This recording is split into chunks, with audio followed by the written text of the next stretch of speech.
Hey, Stat Steve. Please like and subscribe. I'm trying to get up to 1,000 subscribers. I'm giving a shout out to Gains Gaming just because he saved me some time. Rise of Kingdoms were posted a video about these new museum buffs and he just saved me some time. So I want to give him a shout out. Thank you very much. Let's move on. All right. So I'm just doing a review basically on these new museum buffs in the pipeline. I don't use or recommend Pyrrhus, so we're going to move on. I'm not even going to talk about it, sorry.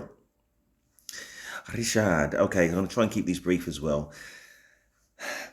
I've had other videos where I've been a little bit down on Richard. I might actually do a commander review of Richard, and I've been giving it some thought, some extra thoughts. I use Kingdom. I've used I've used Richard, sorry, since I've played Rise of Kingdoms since day one.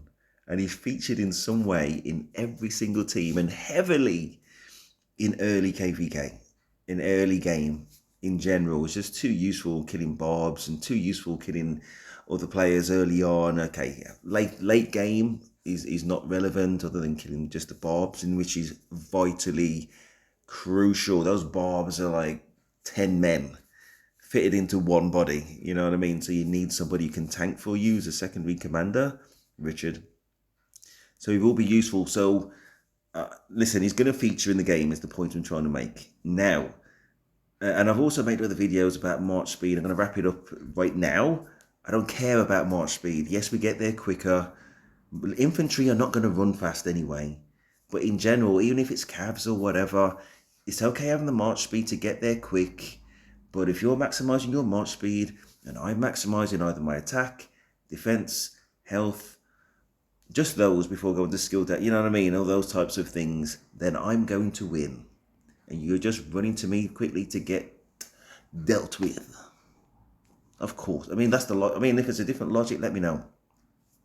But anyway, the whole kind of tankiness of Richard, right? Because it mentions counter attack. I'm gonna kind of go into that now.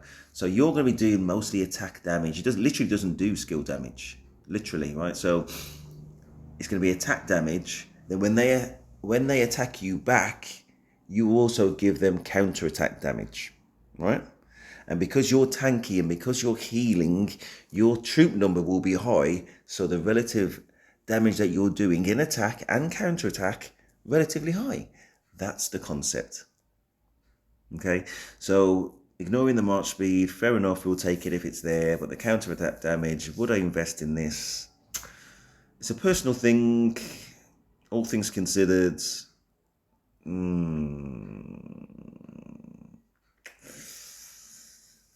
Yeah, maybe one relic. I'm not. For me, well, I've got loads, so maybe one relic. I say one relic, maybe two, but maybe probably one. Alexander the Great. Okay, so I've done a video actually talking about Alexander the Great. It's the equivalent of having, for me anyway, the equivalent of having a Maserati, but you're driving in, you're in neutral, so it doesn't add to anything, it doesn't take away from anything. That's it. Of course, his main skill is the increase in the damage dealt. I think it's to three enemy commanders, the damage that they receive. Sorry, however you want to phrase it. By a significant amount, but everything else is zero. I mean, what he does is still significant in its own way. Do I use him grudgingly? I got him as a placeholder. Placeholder for me just means, yeah, maybe he's got a place there because I can't, because there's nobody else. And every so often I just sub him out just to try if somebody else can do a better job, and then I may just have a change of heart, sub him back in. But as soon as I get somebody who's definitely better, who's likely to be Belisarius, and I change up strategy from that point, then he's gone. I've seen other videos talking about him as secondary to Luce. And I guess that's a more attack balance of what I have. I have Luce with Constantine secondary. I don't use Alex. Early game, Alexander's not too bad. But I don't know if I recommend him. Okay, so going back to this, with all that context, infantry defense 10%. I was talking about Luce. You know that normal damage reduction that it mentions here? Quite possibly what we're talking about is I was going to go into Luce, but I realised I'm actually not in the game. This is a screenshot from the gentleman I mentioned at the start. So it's not easy for me to go into the game to go for Luce, but you go into Luce, and I think he talks about smite damage. It's based on normal damage, right? So for Alexander the Great, if he's your primary or secondary up against Luce, which you won't be early game, obviously it'll be late game when you can access Luce, this would reduce specifically the normal attack damage, right? And also the skill damage by a percentage, 3%, let's say, or maybe 6% if you've got the 2 relics from Luce. It's a little bit specific, but if the game continues to go in that direction, you know, if you're bothered about having a 3% or 6% reduction of AoE from players like Luce and the future Luce, on that subject, just quickly, then obviously you'd have Alex, right? But on that subject, just quickly, I wonder, the one that we're waiting for is Sun Tzu. Sun Tzu. How dare I get his name wrong?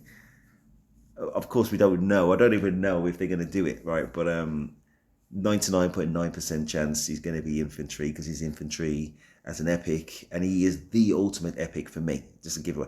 But when they make him legendary, and I listen, and no doubt they're going to make him infantry legend at some point, it's going to be normal attack damage. So there's what I'm saying is there's a chance that Alexander the Great may linger into the game to be, oh, do we use him or not? Is he still relevant? Not relevant enough for me. I'm on the fence whether I invest any relics in this guy. I would definitely unlock him. But yeah. But future game, there may be that kind of debate about whether he's still relevant. Yeah, that's my talk about Alexander the Great. Charles Martel, controversial one. Controversial again, early game. He's going to be quite useful, and he's very similar to what the talk about Richard. And even though Charles does some kind of, you know, token skill damage, just token skill damage. Most of it, what it's about is, yeah, and he doesn't do the healing that Charles does, but he does bring the health, as you can see here, even the extra health. But what he does is that attack, and then again, it's about the counter attack will be based on your attack and the number of troops that you've got in that mystery ROC formula that's out there. But logically, it would be, or logically to me, my point of view. So what this is doing is boosting your attack more on 2 relics, boosting your attack even significantly more with 3, but even with 3 at this stage is just not, to me anyway, not relevant in late game. So, and knowing that in the museum what you unlock gets more expensive exponentially, I probably would unlock him because you're going to use him for, I don't know, at least a year early game. He's one of those ones that's easy to access early game. Probably do 1 relic. You know what I mean? If I lost my mind, maybe 2. I'd have to be very confident. I was going to use him for at least a good couple of years, and I'm not investing in the game and also have other better commanders. Because listen, late game he's not there. He's going to be on the bench, far on the bench. Not even like, you know what I mean. Like if there's an injury, I just think about sport like soccer, football, right? So I'm thinking if there's an injury, then yeah, okay, you make the bench and then you make the team. No, he's way back. Let's move on. Constantine. All right, so similar to the conversation about Alex, where you kind of get that debuff of normal damage in terms of smite damage, in terms of commander like Luce and the future Luce who does normal damage.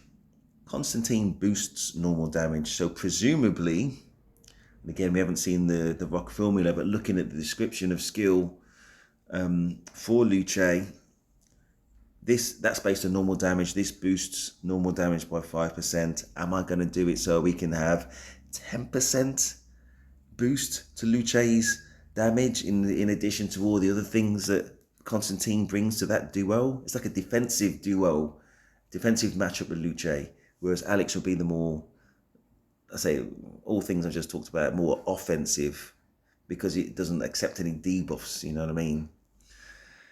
But the defensive version of that is definitely Constantine. And I've done a Constantine video talking about the 15,000 healing that he got just to keep Luce as a tank and keep him firing that AoE, area of effect skill. So anyway, I just talked about the normal attack damage and the boost to that active skill of Luce should you pair him up with him in their brackets defensive formation, even though I say he actually increases that active skill by 10%. But in addition to that, all these attacks, all these counter attacks will be boosted by an extra 5%. Am I going to invest 2 relics in Constantine? 100%. Defo. Let's move on. Right, I don't use and I don't recommend Takeda. There's a short window where he might be relevant early game. He's not even, there's the subs bench, then there's the bench before the subs bench, and then there's kind of no man's land Takeda. In my point of view, very early game, people might be using Atilla. It's not enough, this cavalry defense. Skill damage reduction. I did see a very good video recently. It was talking about, is it a good video? Basically, anyway, the video was talking about rally attacks. And it was basically to make the point about, okay, you are mostly worried about the counter-attack damage. Now, what you got to think about, if you're attacking a city, there's, for me, 5 million plus troops. So their attacks and their counter-attacks will far outstrip 2,000 damage from a Guan Yu or whatever. I haven't got him as a garrison commander, but just for example, you count your garrison commander, say if it was Charles Martin, is going to be 800, right? Damage, or whatever it is. It's an active skill. But I tell you what, his attacks and his counter-attacks are going to be massive. Right, so what I'm saying is, this skill damage reduction, if you're going to use him for rallies, and I'm still, for me, I'm kind of thinking he's only really going to be used for rallies.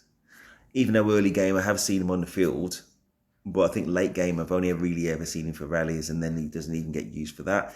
Long story short, do I recommend using him for this skill damage reduction and increasing cavalry defense? No. I'm going to do that Kanye West thing. So I don't want to say, I really don't say, I shouldn't say, I'm not going to use it. All right, cool. So please like, subscribe. That is Steve, and I am out.